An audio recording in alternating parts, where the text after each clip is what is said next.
Hey, it's nice to be in contact here. I've been wanting to communicate for the last couple of months and make sure that we're, I don't know, kind of on the same page. And so I've got a bunch of things I want to share with you guys as the board. And then also get caught up on any questions or thoughts or concerns or anything that you have as far as feedback. Once this video is out there, you have at least what's on my mind, and then I need to hear from you and ask questions about anything I say, stuff like that. So this is kind of in lieu of a board meeting where it's hard to get everybody in a Zoom meeting. So this is kind of an information video and might turn into board votes. Who knows? I don't know where we're going with this. But anyway, let me get you kind of updated. I've been in the last couple months. I've been in Colombia and in Honduras, and just one after another, crazy, amazing things have happened. Things are going well, and the future looks great.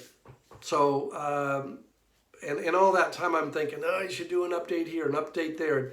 I really need to do these more often so they don't pile up into 2 months and 50 things, So anyway, so that, yeah, okay. So let me just start by the first thing being as a topic of discussion is our 501c3 progress of DwellingsNow.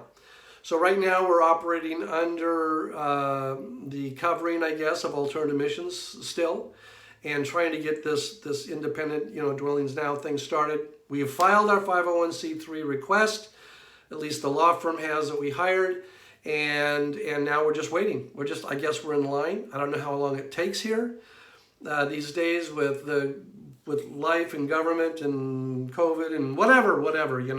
So Steve, if you could do me a favor and maybe email somebody at Chisholm Law Firm and just verify that, number one, yes, we've been, the application's been sent in, and just kind of quiz them as to what is the kind of expected amount of time from the date of application that we can expect. What I recall from a few months ago is that it might take up to 5 or 6 months, and hopefully it's going to be shorter than that. But maybe you could find something out for me there, and just kind of inform all of us so we'll have the right kind of expectation on that. Okay, then let me give you a quick update on Honduras. Spent about 10 days there with Lilian, Giovanni, and Brianna. Brianna is a lady that has been volunteering on doing promotional materials for us. The lady that I would like to hire to come on as our promotion communication person. And she's been volunteering massive hours and really good work and really taken the load off my mind in a lot of ways. And anyway, so we've talked about the future, we talked about communicating, we talked about how we can do better photos, memes, video for TikTok, and other formats. And so we just had lots of good planning and organizing and talking about the future, which is, exciting.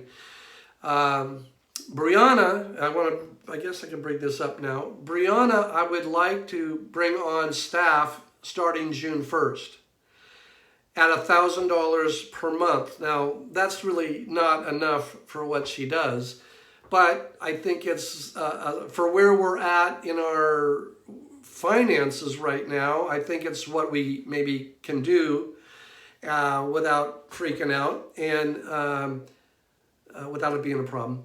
And I think that she would be willing to do it because she's living in Roatan now. And anyway, I would like to present it to her, to offer her $1,000 a month to begin. And as our money comes in and we're getting more donations, then that would somehow go up to an appropriate amount of money, whatever that is, per month.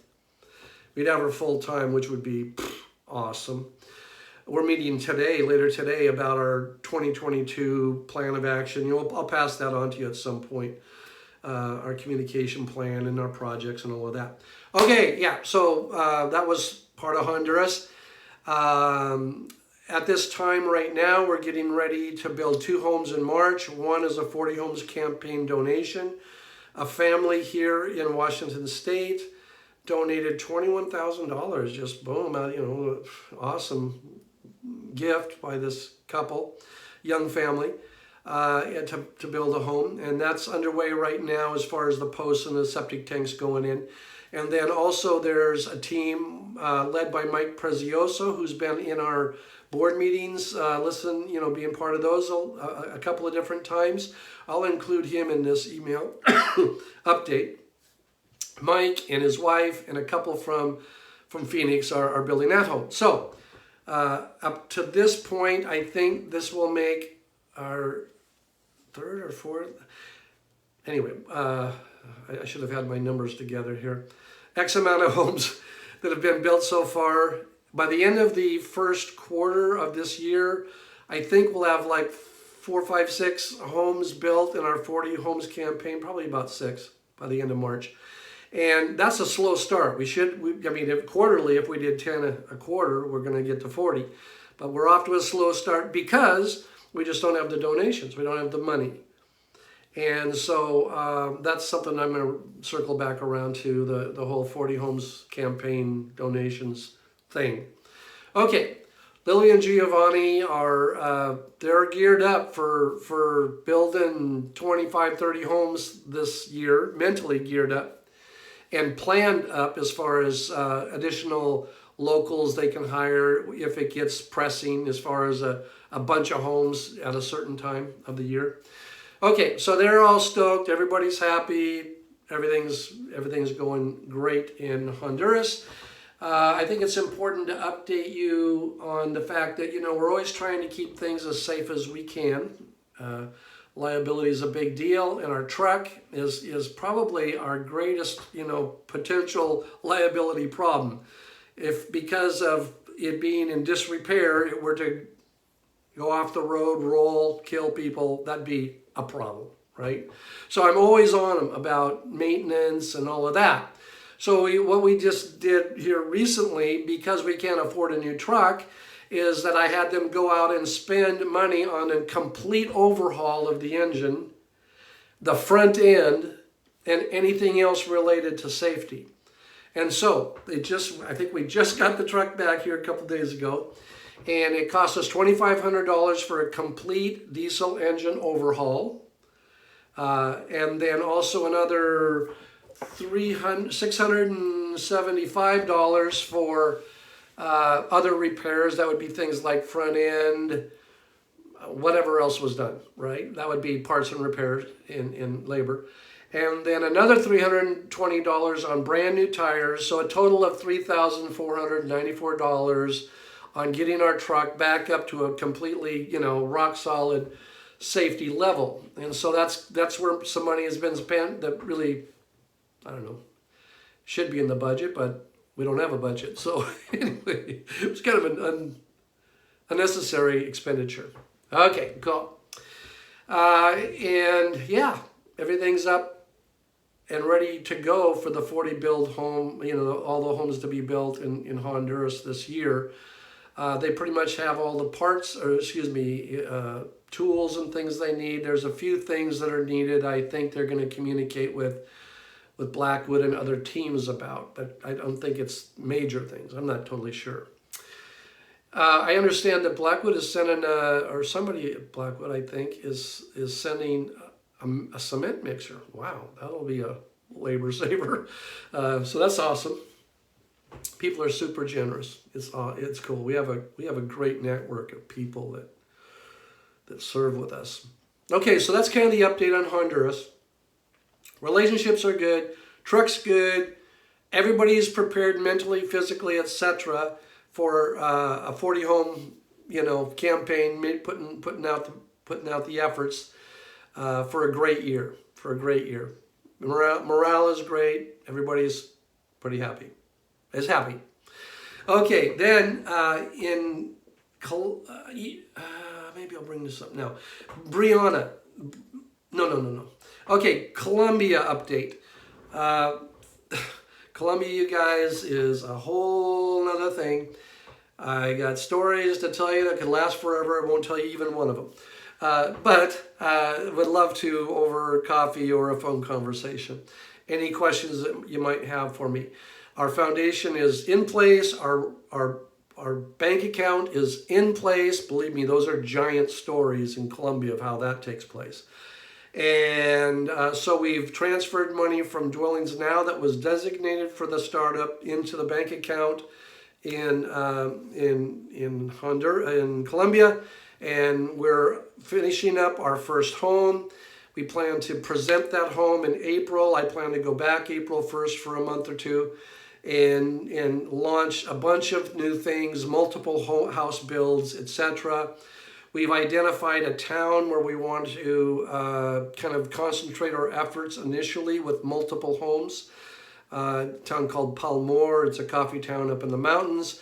I really, really, really would love to host you guys. If any individual, any of you can come down for a week or even just a few days to Colombia, I will meet you there at the airport. We'll have an awesome time showing you everything so that you're aware of what's happening and can be an advocate for the Colombia thing as well.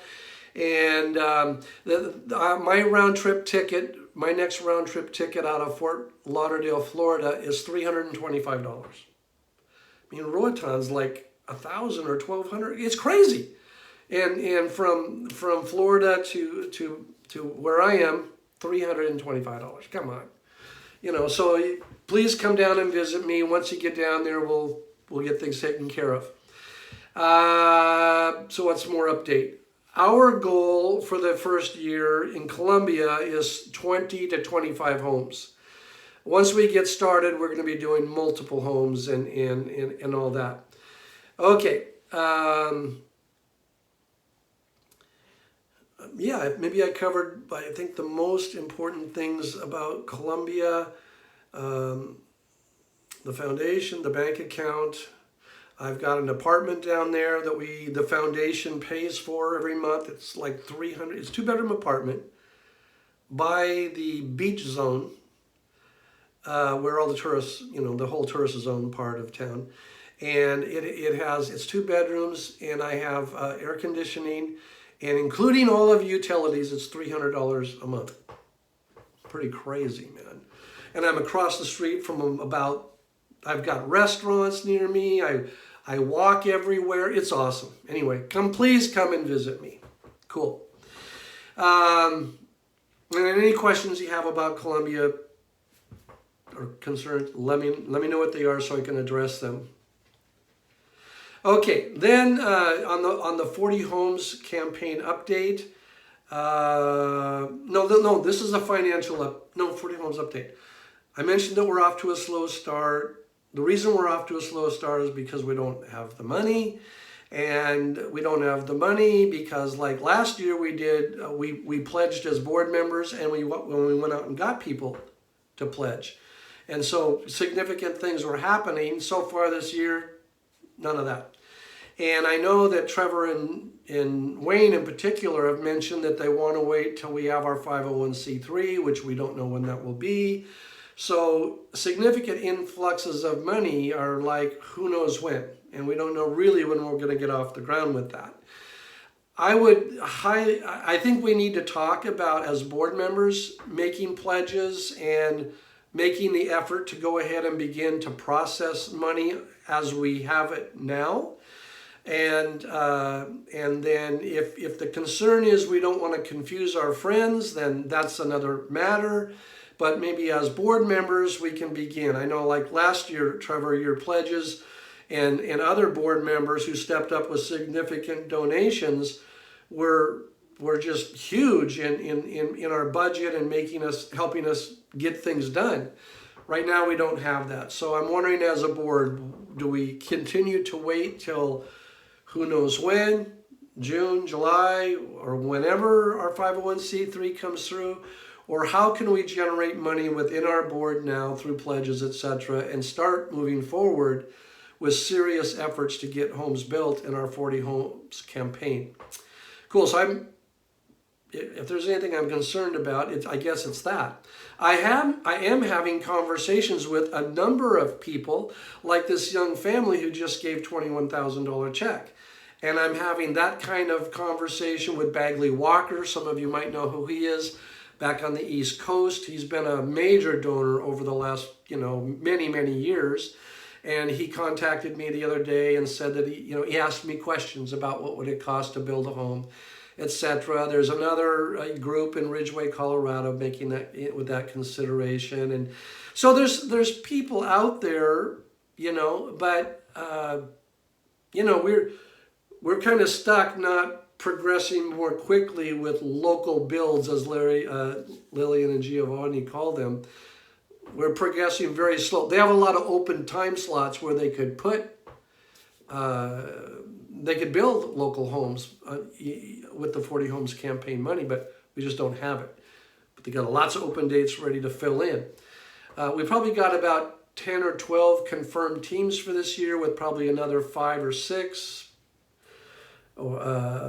strong possibilities, and people that I've even talked to in the last couple of days since I've been home that are considering teams. I'm speaking at a missions conference in Idaho at the end of this month, where that church and others that will be there are considering builds this year, and I hope to make the sale and close the deal here in March when I go as the guest speaker for a missions conference there. So that'll be cool. I'm looking forward to that. I also just recently was on a podcast for a pretty well-known influencer in coffee.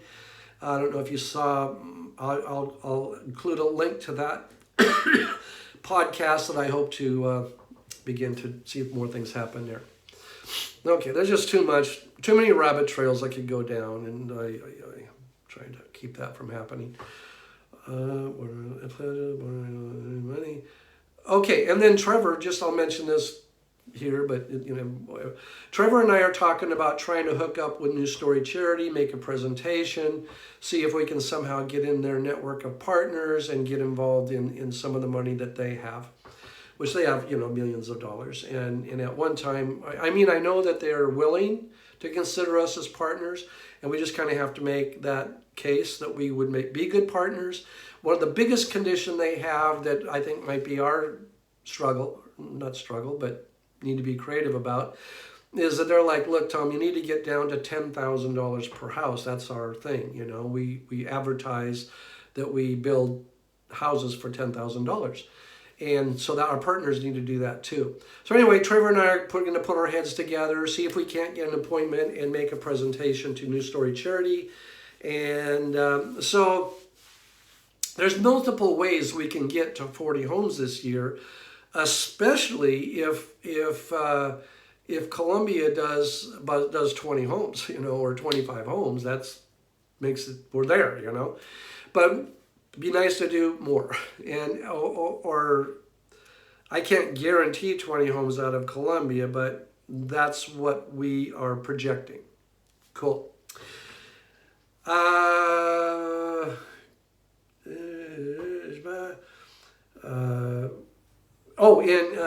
I thought I'll try to add a link somewhere where Lilian has, as a request from Trevor and I, Lilian has identified just really accurately how much we're spending per house in Roatan. And so what she's done is she's taken everything over the last 4 or 5 builds, averaged it out, given us totals.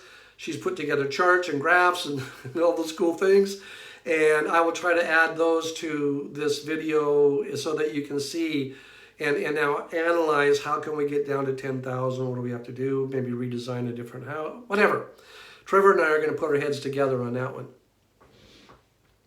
Okay, then let me give you the financial update and any kind of miscellaneous things left. Our financial update, I'll begin with Jeff asking if we had talked, you had mentioned the possibility of filing our 990 for 2021 sooner this year, and wondering if we're still good to do that. Could you let us know if what can we do between Ed, Nikki, whoever it has to happen with, and do the 990 for 2021, so that we're ready to go once we get our 501c3 to transition, etc. Okay, bookkeeping transition to Ed. We're in this process. When I say we, Ed and Nikki are in a process where they're trying to get us all set up with QuickBooks, Network for Good, all those things that I would have to kill myself if I had to deal with. And Ed says that we're progressing. At some point, we're going to need to make a decision and have a discussion, maybe specifically about this. At least maybe Ed, Steve, Jeff, and Trevor, and I'll listen in. But we need to figure out when and how we transition to the bookkeeper with Blackwood. And I think it's a done deal. I mean, I think we've made that decision, but when are we going to be ready, and the dynamics of all of that. Ed will have to bring us up to speed on that so that we can make the best transition possible. But we really got to get that going. I've asked, within the last week or two or three, I've asked at least twice that same question I always ask, which is, how much money do we have that is not dedicated to projects? And for whatever reason, and I'm not, we still can't get that answer. I'm not sure. Ed would have to explain why or what's going on. And I think we're really close to that or something. I'm not sure. But there's been plenty of complications. Nikki's had COVID. All of her family's had COVID. She's a full-time student. She's like a part-time, half-time or more nurse. Her life is whatever it is, extremely complicated. Ed's wife just had open heart surgery. He's caregiving her with her. And Ed's got a very extremely busy, complicated job. And so everybody's trying to do what they can to get us in the right place. I don't know what to do, so I can't give direction to this other than ask the questions. Are we getting there? And how do we get there better, faster? And how do we get this all functioning correctly?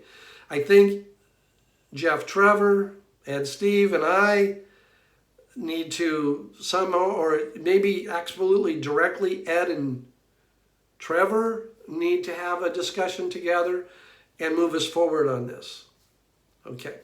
And then just kind of report to me what you decide. Okay. What do we... Okay, I think I covered that. I think that over time, well, like now, the Colombia Foundation is beginning to take financial pressure off of Dwellings because, they're paying, for example, my apartment our foundation is paying for the apartment I have in Colombia.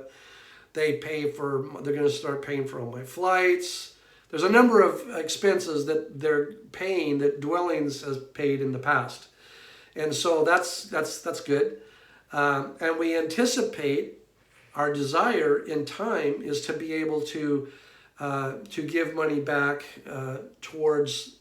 from us to Dwellings in a cooperative, affiliated way, and which brings up the topic of affiliation.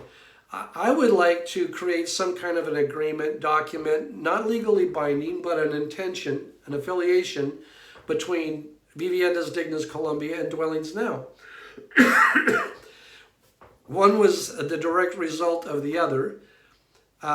We're doing the exact same things, obviously, and I think that we can mutually benefit one another, specifically as it relates to finances. And I would like to have some sort of agreement with that and with the one in Honduras once we finally have that foundation. And so I'll work on some kind of a document that basically talks about how we are in agreement in our intent, in our purpose, in our goals, in our etc. of building homes for the poor, and that we have a relational connection. And while it isn't legally binding, it's an intent to be a blessing to each other and to work cooperatively on different things. So I'll go down the road with that and eventually present something to the board. And it's part of that is helps me communicate to the Colombia people that, look, if we do really, really well with donations, we need to be a blessing beyond Colombia. And one of the ways we can do that is through an affiliation that we have with Dwellings, which they're aware of course, and appreciate and all of that, and kind of educate them that money can go to things beyond Colombia. And so anyway, I'm getting there with those guys, and they're like shaking their heads like in the affirmative, like, yeah, you know, the world is our neighbor, not just Colombia, and it's whatever. So I want to put together an affiliation or a partnership. Sounds a little bit too legal. The affiliate, it's a relational thing that kind of, yeah. So that's kind of in the back of my mind. And this is the kind of thing that New Story Cherry would want with us. They might call it a partnership, and there may be more specific legally binding things that they require of us, for example. Or I don't know if they want an affiliation and they just want to trust us and give us money and verify, or if they want to have a legal partnership that gives them control of certain things. I don't know what they're going to want. But this is very typical among nonprofit organizations to do this if they're sharing resources. So anyway, I would like to go down that road relationally with our Colombia and our Honduras Foundation once we have that. Cool. Let me take this moment to bring up the fact that I'd like to hire Brianna, who is right now she's a volunteer that puts in massive amounts of hours on promotional stuff and planning and design and etc. As it relates to promotion, and is a key person that we're going to need if we're going to grow. A promotion person and the everyday, the daily operations person who, whether that's Ed or whoever it is, we need to be planning for. I mean, absolutely. Because our goal next year is 80 homes. So we need to, anyway, we need people in place. Promotion and management type hires. And right now we're thinking in terms of Ed and Brianna. Brianna would be willing, I think she'd be willing to come on for $1,000 a month, which wouldn't really be a stretch. And which would be we need to, as soon as we have more money, we would need to bring that amount up to more like $3,000 or $4,000 a month, I would think. But I think that initially she'd be willing to do it for $1,000 a month. We haven't had that discussion yet, but I think she would be. And so that's something that I want you to know is down the line. June 1st is when she finishes her job commitment now, which she's an administrator of a Christian school, private school on the island of Roatan. Once that responsibility is up, June 1st, I believe, I would like her to come on staff. She will continue to live in Roatan, and yeah, whatever. So that's something to talk about sometime if everybody wants to, and it'll be coming up in the future again.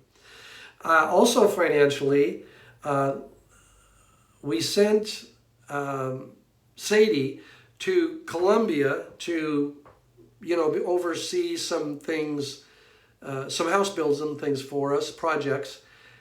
After having her there for a short time, my partner and I decided, well, we're just a little premature on this, in that we don't have everything in line to warrant the expense of having her there.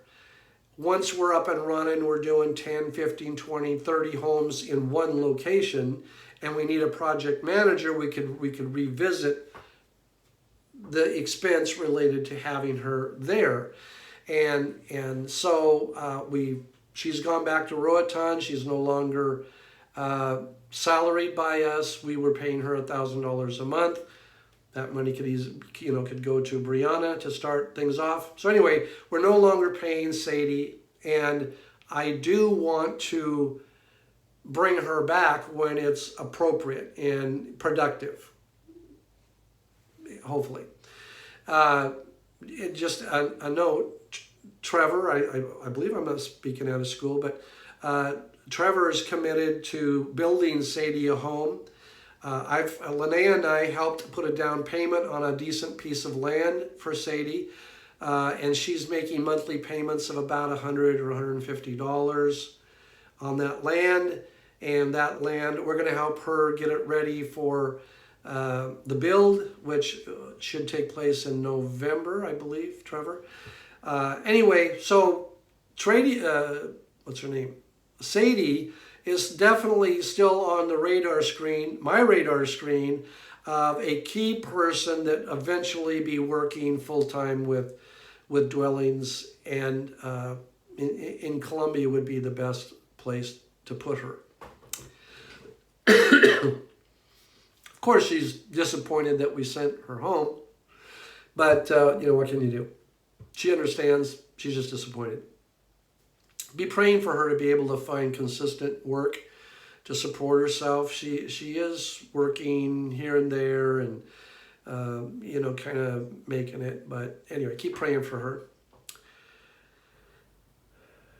Okay, and then I'm going to close with this one because it's a financial matter, and that is Board of Directors insurance. We've always had Board of Directors insurance, plus protecting our board, plus all kinds of other liability insurances that we probably could have never even used, even though we had them, based on location and other things.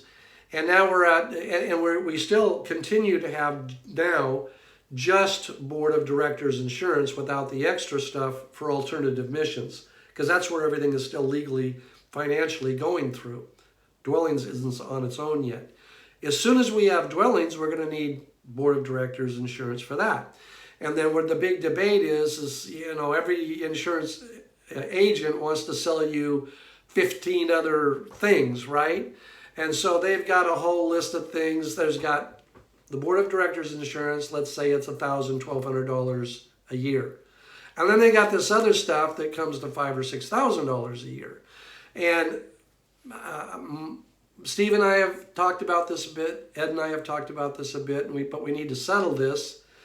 What kind of insurance are we going to have? Are we going to go for all this other stuff, or do we go for Board of Directors insurance? And that's my vote. But, I'm the only one that's got the video right here. So, anyway, and then all the other stuff, no gracias, I would assume, I know I've got more than $1 million, maybe a $2 or $3 million blanket coverage rider that Linnea and I have, just because of, all the things that I've got my hand in and, our personal lives.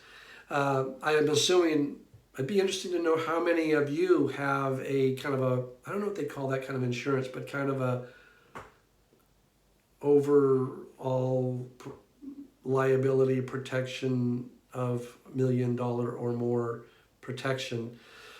Anyway, if you do, it might be interesting to know. You can tell me or everybody, whatever. And if so, if something is, my opinion, if something goes wrong and they go after the board, well, we're going to have insurance for the Board of Directors. Too long of a discussion. Anyway, so that's kind of a pending thing that we actually need to resolve. And if you have a strong feeling about insurance, please let me know so that then you and Steve can have a discussion.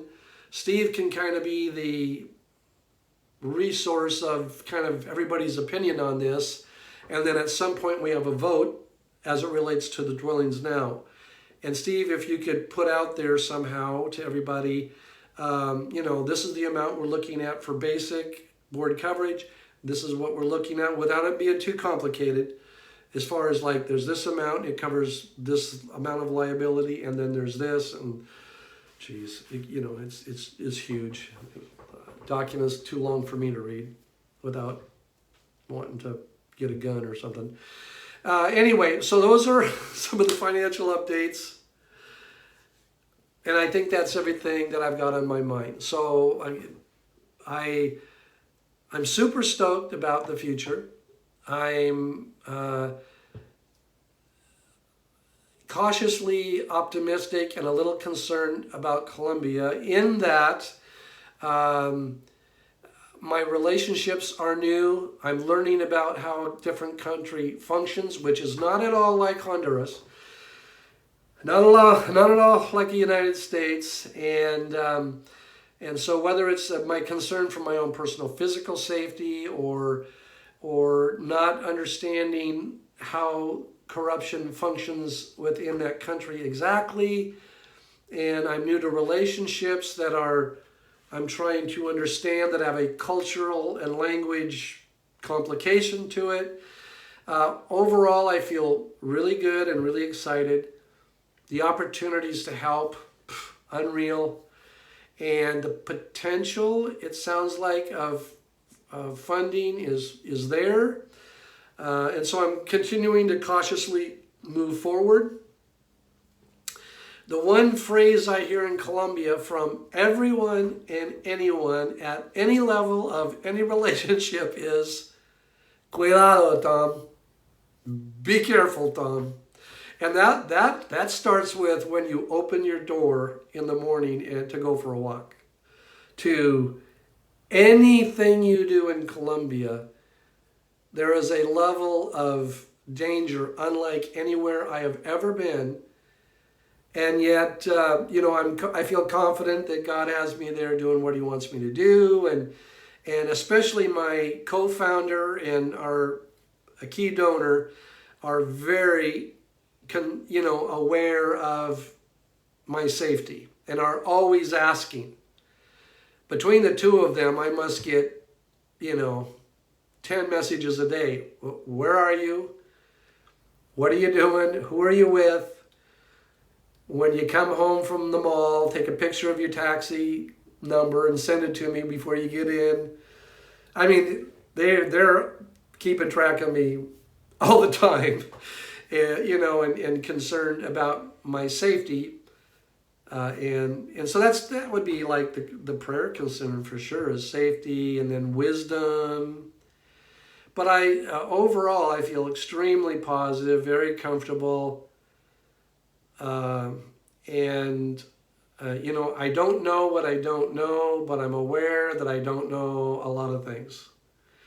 So there's lots of discussions and repetitive discussions about the same things with my Colombia people. Now, who are donations coming from? What amounts of donations are we expecting? Why don't you want to go to that area of the country? What areas are safe?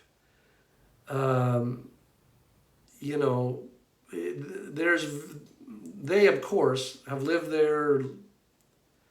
They know everyone, and I mean everyone, including the president, and personally know everyone. And For example, I go back in April and I'll be meeting the general in charge of the military of Colombia.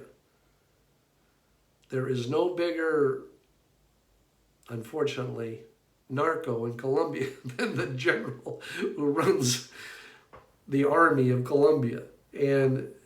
But I'm going down the wrong road here telling you stories. Anyway, so their intent is that I will be safe, and that oh my gosh, if I could edit this out, I would. If you want to hear any stories about Colombia, we could talk personally. But in the end, I feel like I'm in the right place, doing the right thing, I think with the right people, and that we're going to be able to make a significant impact in Colombia. And a lot of people in Colombia are very excited about what we're doing. We have a new website for the Colombia location. The address is VD, Vivian is Dignus, VDCOL.org. V as in Victor, VDCOL.org. Go to that site and check it out. that website Brianna built, and it has the ability to convert to any language that there is based on your browser choice of language. So you should be able to pull it up in English. It was built in Spanish, but it can translate to any language there is. Pretty cool. And Brianna and I are looking at rebuilding or doing a new Dwellings website based on using that same technology. Whew. Okay, guys, that's it. Please comments. Let me know that you saw this, and if you have any questions or anything you think we need to vote on. If somebody's thinking like, well, that's something we should vote on, or that's something that's important, or something I'm missing, or you want clarification, please let me know. Okay? Jesus is awesome. I believe he's directing our steps and going to be blessing more and more people through us. Thank you for your contribution as a board member. Let's not lose track of the fact that God's got us in this together, and make whatever commitments, whether it's coming down and visit, bringing a team, it's a whole other category, donating generously, bringing our friends and etc., family into both donations and going and building. Just pray, continue to pray about what your part is and what you can do. And okay, guys, I appreciate you. God bless you. As soon as I stop this, I'll think of 5 things, but that's the way I am. Okay, hope to talk to you soon and see you soon. Let's do lunch, Zoom, whatever, individually also. Okay, God bless. Bye.